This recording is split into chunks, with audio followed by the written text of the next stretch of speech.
Salut à tous. Alors aujourd'hui je vais faire la vidéo sur le calendrier lunaire. Alors ce qui est parfait, c'est que je comptais faire des vidéos sur l'ésotérisme et que le calendrier lunaire va faire une très bonne transition entre le jardin et l'ésotérisme, puisqu'on va parler un petit peu des influences invisibles de tout ce qui est du domaine des énergies en fait, donc de la lumière invisible qu'on ne voit pas mais qui pourtant est là et qui agit. Alors, en fait, l'année dernière, donc là on est en 2018, l'année dernière, je faisais mes courses dans un magasin bio et puis je suis tombé là-dessus sur le calendrier lunaire 2017. Et puis, je sais pas, par l'intuition, je me suis dit, tiens, ça a l'air intéressant et tout, je vais le prendre. Et puis j'ai commencé à le lire. Et en fait, j'ai découvert que bon, j'avais déjà plus ou moins comment dire, des choses qui me disaient que la Lune finalement influence pas mal de choses, mais là je me suis dit tiens c'est bien, je vais pouvoir savoir dans le détail tout, comment dire, tous les paramètres en fait qui vont faire que la Lune a une influence sur le vivant. Alors pourquoi la Lune a une influence sur le vivant en fait en général? C'est parce que la Lune en fait a une influence sur l'eau. Et l'eau, il y en a dans tous les êtres vivants. Nous-mêmes, les humains, nous sommes composés au moins à 70% d'eau, si c'est pas à 80%. Donc en fait, la Lune va donc avoir une influence sur les marées, sur les plantes, sur les animaux et aussi sur les êtres humains. Donc on le découvre aussi dans ce calendrier lunaire, dans ce livre, qui est un livre de 130 pages. Alors pour ce qui est de la théorie, ça va jusqu'à 60 pages et après ça va être des applications avec le calendrier. Alors ce que vous allez gagner en fait à acheter ce calendrier, c'est que vous allez avoir des pages de notes en fait, des pages de notes comme celle-ci là, où on va vous mettre les mois de l'année et vous allez pouvoir en fonction de si c'est un jour feuille, lune descendante, vous allez pouvoir noter en fait quels travaux vous allez faire dans la journée et puis aussi on va vous donner en fait tous les calendriers lunaires comme ça programmés. Donc là par exemple c'est le mois de juillet 2017. Donc on va vous dire bon bah là tel jour c'est telle constellation, c'est un jour fruit, ça va être en lune descendante et ainsi de suite. Sinon pour tout ce qui est de la théorie, donc on a des pages de théorie comme ça hein, par exemple sur les marées, donc où on va vous expliquer pourquoi la Lune a une influence sur les marées. Alors pas seulement la Lune, mais en fait le Soleil aussi. On va vous donner aussi au niveau de l'apiculture. Et puis au niveau humain, en fait, ça va être pour l'alimentation, les ongles,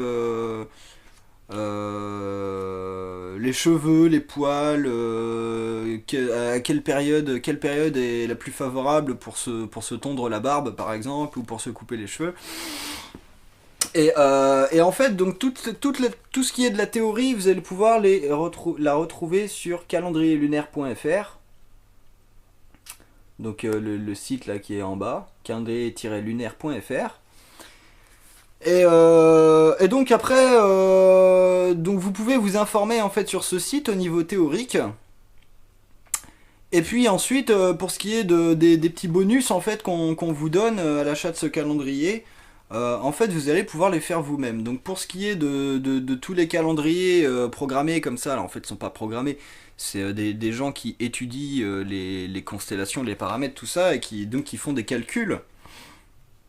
Tout ça, vous allez pouvoir les retrouver sur des sites comme Rustica, comme Jardi des Malins, où on va vous donner en fait ce calendrier-là. Et puis pour ce qui est des prises de notes, là comme ça, en fait vous pouvez imprimer, comme moi je l'ai fait ici, là, un calendrier papier, donc que je vous avais montré dans la vidéo sur le rempotage des fraisiers, où vous allez imprimer un calendrier papier, vous allez remettre les jours fruits, jours graines, jours racines et tout ça, et puis avec les lunes montantes et descendantes, et vous allez pouvoir donc noter les travaux que vous avez à faire. Donc maintenant pour ce qui est de la théorie, vraiment de la théorie, en fait la lune elle va avoir deux cycles principaux, elle va avoir les phases, donc pleine lune, nouvelle lune, gibbeuse et ainsi de suite. Et elle va avoir... alors ça c'est donc les phases de la Lune. Et ensuite vous allez avoir la position de la Lune dans le ciel selon si elle est plus ou moins haute, donc la Lune montante ou descendante. Et donc vous allez avoir plusieurs paramètres qui vont changer en fonction de sa position et de sa phase. Par exemple, quand vous allez quand vous allez récolter des plantes, alors si c'est en période de pleine lune, elles vont avoir plus de vitalité, alors que si vous les récoltez en période de lune descendante, pardon, de lune noire ou de nouvelle lune, elles vont avoir plus de vertus en fait. Elles vont avoir moins de vitalité, mais elles vont avoir plus de vertus, plus d'efficacité au niveau des composés chimiques. C'est les composés chimiques qui donnent les vertus. Donc voilà.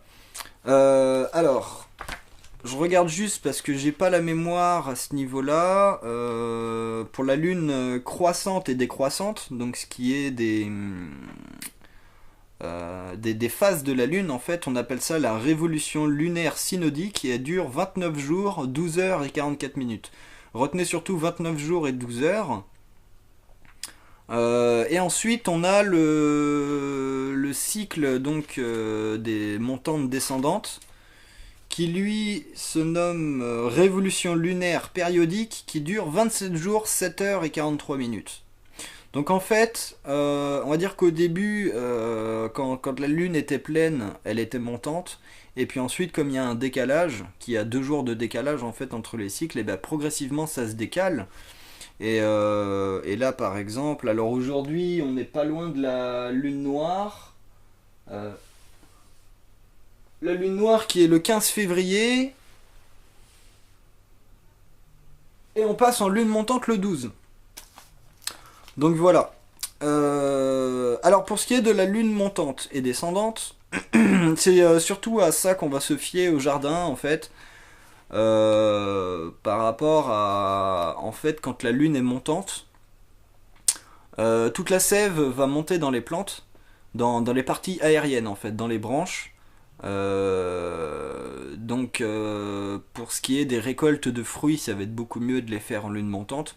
Pour ce qui est des récoltes de feuilles pour les plantes médicinales, ça va être beaucoup mieux de les faire en lune montante. Et donc la lune descendante, par opposition, va mettre la sève dans les racines. Et ça va être par exemple une bonne période pour faire tout ce qui est division, pour tout ce qui est replantage. C'est pour ça que là j'ai fait toutes mes replantages et rempotages et ainsi de suite en période de lune descendante. Puisqu'en fait, la sève, comme elle descend dans les racines, et ben, ça va favoriser l'expansion des racines, quoi. Voilà, alors il y a une petite exception pour la taille des fruitiers, pour la taille des arbustes. Alors si c'est pour de la récolte, alors forcément récolte, la récolte c'est de la taille, puisqu'on coupe des branches, on coupe des feuilles.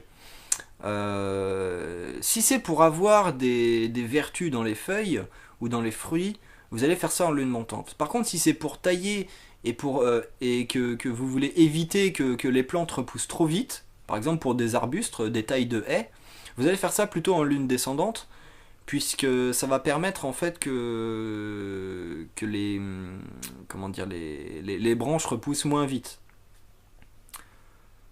Voilà. Oui, le travail des boutures aussi va se faire en lune descendante, puisque comme le but c'est d'avoir des racines, on va faire ça en lune descendante, hein, à une période où la plante va pouvoir, où l'influence lunaire en fait va permettre à la plante de créer des racines plus facilement. Voilà. Alors après, pour ce qui est des jours fleurs, des jours fruits, des jours feuilles, des jours racines, tout ça, ça va dépendre des constellations en fait. Donc là, dans le bouquin et sur le site, vous allez pouvoir retrouver la page sur le site où on vous indique. Alors j'essaie de retrouver la page. Alors déjà, on vous dit de ne pas confondre les signes du zodiaque et les constellations du zodiaque, parce que c'est pas tout à fait la même chose. Là, si je vous montre, tac. Donc en fait, vous avez les signes du zodiaque qui sont au milieu du cercle et les constellations du zodiaque qui sont à l'extérieur. Donc ça ne va pas avoir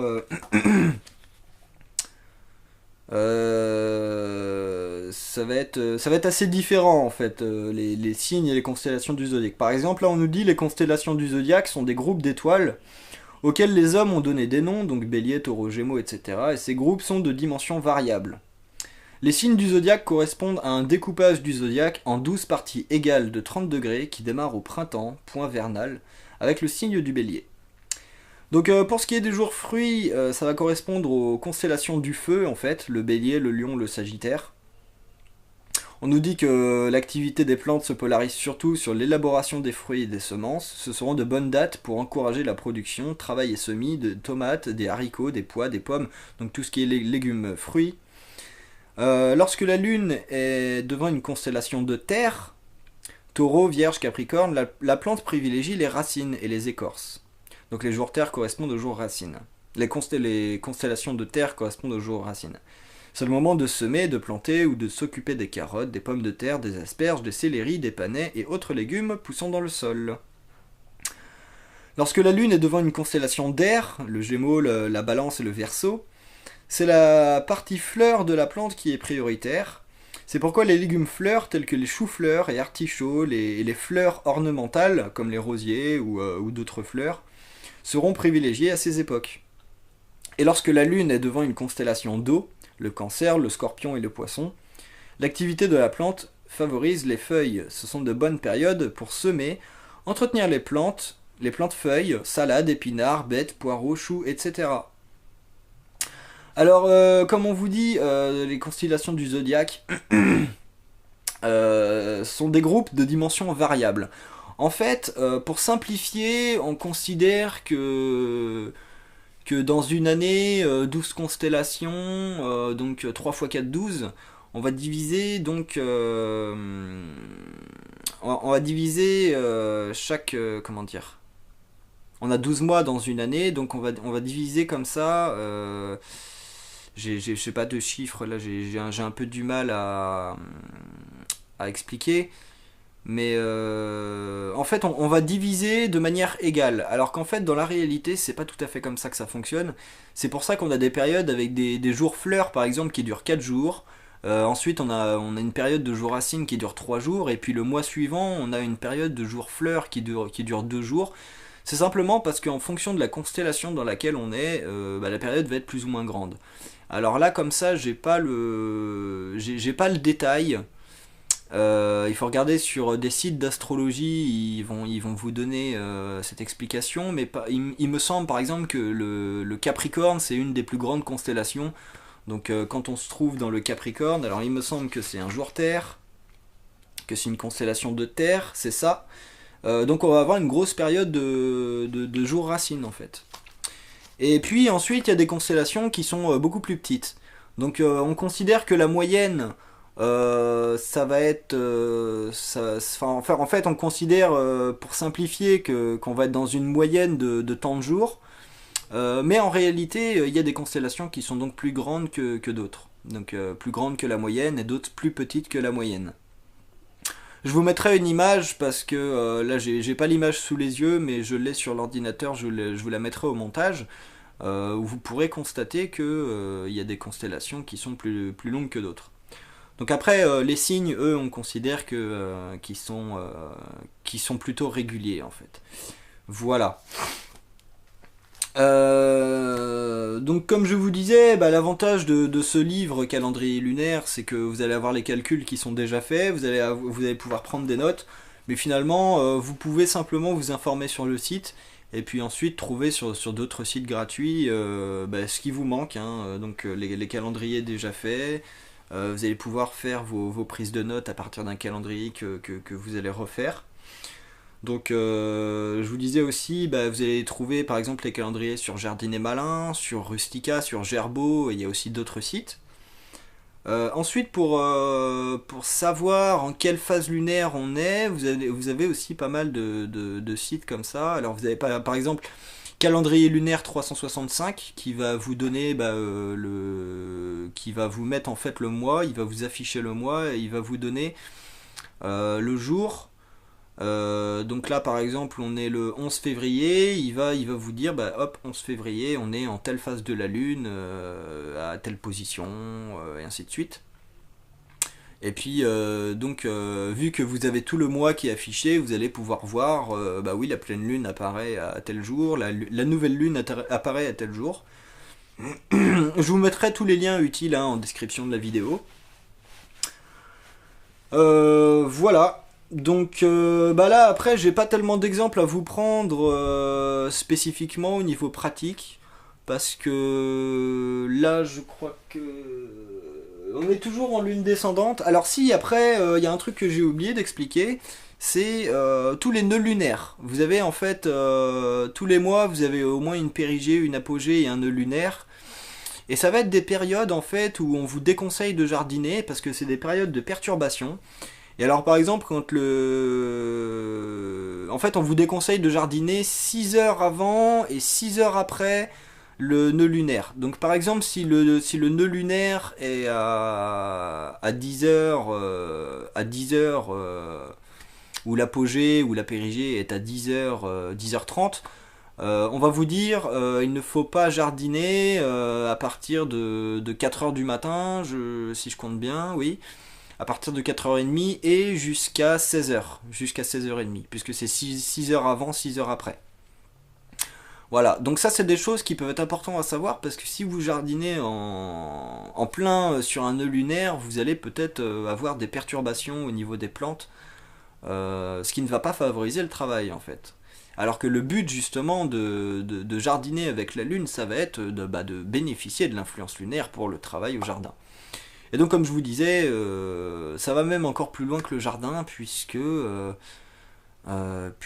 même les êtres humains vont être touchés par l'influence lunaire. Alors comme on est beaucoup moins sensible à ces choses-là, par exemple on va être moins sensible aux apogées, aux périgées. Par contre il y a beaucoup de personnes qui ont constaté qu'en période de pleine lune, bah, y a pas mal de gens qui sont excités, qui sont énervés, très agités. En fait, ça correspond à la vitalité. Hein. C'est parce qu'on a beaucoup de vitalité. Donc, comme on a beaucoup de vitalité, on a beaucoup d'énergie. Donc ben, cette énergie, on la dépense, quoi. Alors qu'en période de nouvelle lune, ça va être un petit peu l'opposé. Voilà, donc après, ça fait une bonne transition avec l'ésotérisme, puisque finalement les constellations, l'astrologie, tout ça, on va les retrouver aussi dans les doctrines ésotériques.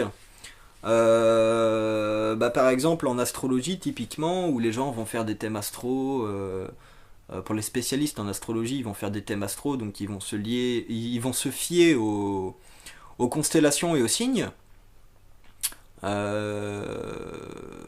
Après, selon nos propres sensibilités, ben, on peut voir que à telle période, sous tel signe, ben, on est plutôt influencé positivement ou plutôt influencé négativement. Donc voilà, après ça va être chacun en fonction de sa sensibilité qui va en déduire que ah bah oui tiens là je me sens pas bien et tout, est-ce qu'il n'y aurait pas un événement planétaire qui fait que et puis tiens, bah, comme par hasard, on est en plein nœud lunaire. Donc bah oui, effectivement, je ressens ces perturbations. Voilà. Donc après, bon, je vais pas vous expliquer pour ce qui est de l'apiculture, parce que je ne pratique pas l'apiculture, pour ce qui est du bois et compagnie, mais en fait, sur tout ce qui contient de l'eau, donc vous allez avoir vous avez l'influence lunaire, en fait, hein, qui est effective, qui a donc un effet. Donc par exemple un truc que j'ai vu qui peut être très intéressant, alors là je vois sur la page du compostage, il faudrait que je le lise et que je m'y intéresse, puisque ça pourrait permettre de compostage. Donc là pareil on vous donne un petit calendrier que je peux pas trop vous traduire parce que je l'ai pas étudié. Mais voilà, en fait on va pouvoir faire tout un tas de choses. Alors la page que je cherche c'est sur le bois. Donc par exemple pour les bûcherons ou les gens qui coupent du bois et qui stockent du bois, eh ben, il faut savoir qu'il y a des périodes en fonction de la lune où le bois va sécher plus vite, enfin voilà, hop, la page du bois avec aussi un petit calendrier. Donc voilà, en fait ça va toucher des tas de choses et je vous dis jusqu'à la pousse des ongles, à la pousse des cheveux, les dents aussi. L'alimentation, donc là on a une double page sur l'alimentation et sur les dents, donc aussi avec un calendrier. Alors par exemple, on parle de dépose, d'amalgame dentaire, de détartrage, voilà. Alors après, c'est pas facile parce que comme les dentistes, ils ont leur programmation, comment dire, leur agenda où ils prennent les rendez-vous. Bon bah si on vous propose tel jour, bon bah à ce moment-là, regardez dans le calendrier lunaire, tiens, est-ce que c'est favorable? Bon, apparemment c'est neutre, alors ça dérange pas. Par contre, si c'est défavorable, bah évitez peut-être de prendre votre rendez-vous pour un détartrage ce jour-là. Voilà, des petites choses comme ça. Donc bah, j'espère vous avoir intéressé au calendrier lunaire. Et puis voilà. Donc ensuite je vais pouvoir entamer les vidéos sur l'ésotérisme. Alors je vais pas forcément arrêter les vidéos sur le jardin, mais je vais en faire moins. En fait ça va dépendre de ce que j'aurai à faire. Alors par exemple pour les tailles, bah, je vais essayer de faire une vidéo quand j'aurai de la taille à faire, tout simplement. Et bah ouais, j'espère vous avoir intéressé au calendrier lunaire, puisque finalement, ça va être un plus qui va permettre de d'améliorer votre travail au jardin. Donc moi par exemple, bah, quand j'aurai des récoltes de menthe à faire, je vais simplement regarder dans le calendrier lunaire. Alors déjà en fonction de... Maintenant je sais à peu près puisque j'ai compris le principe. Hein, je vais regarder en fait bah, de tomber sur un jour, de faire ça sur un jour feuille et puis en lune montante pour avoir des vertus dans la menthe que je vais récolter. J'avais un autre truc là. Ah oui, alors je voulais vous dire, faites attention.